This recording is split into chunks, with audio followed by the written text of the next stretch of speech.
Dr. Tan Eng Yuen was the man who discovered me and brought me to the track. He was such a good coach. He could coach every event. He was an inspector of schools, and yet he looked after us, the low paid teachers. The first SEA Games was 1959, and the first event of the whole SEA Games was the track. And the first event on the track was the 400-meter hurdle, and he has that gold medal. And he won the triple jump also, and his triple jump record stood for a very long time.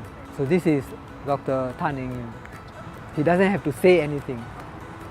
He does it. When my father gave me the name Berlin, he left for Berlin, Germany, when my mother was having me. Then when he came back about, she said 2 or 3 weeks, I was born. So I was given the name Berlin. Oh, he really take care of the family. Let me sell poultry in old Lau Pa Sat. His worker told me that your father is not very interested in selling. He earned very little. He only interested in the football. In 1975 again, I was selected among the best 6 athletes. This time we went to Japan, Uita. The first Pacific game, I won the first weightlifting gold medal for Singapore. See, I'm very proud. I won the bronze also in the precision javelin. That's the most memorable one. At the time we are all muscle touching.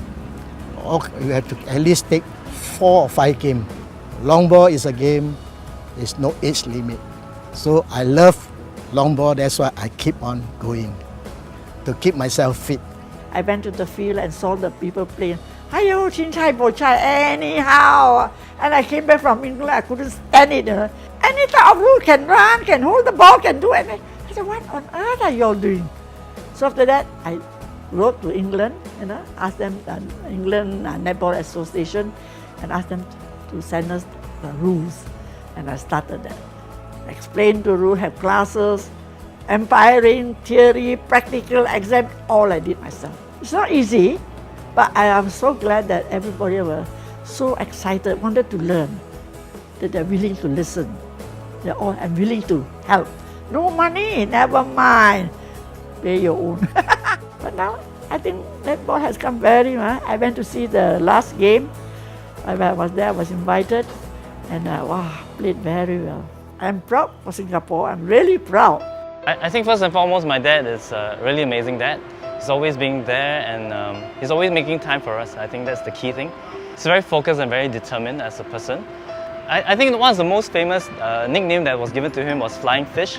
I have to say that he's very privileged to be able to represent Singapore. And in that particular year, in 1951, it was actually the first ASEAN Games. And what was amazing that he actually achieved 4 gold medals in one specific games. And that's where I believe he put Singapore onto the swimming map. My dad started off swimming really late at the age of 18. And my understanding was that his physique was rather short and rather small built for as a national swimmer.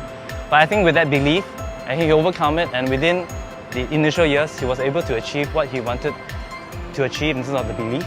I think that's the greatest in terms of focus and determination. You see, like Chikong, when they are young, sometimes they like to teach people how to swim, want to represent Singapore. I feel very proud because my brother. Chikong is a great swimmer, but also good to the family also. Brother, so you take care. I went to play hockey for Singapore on Olympic stage of 36.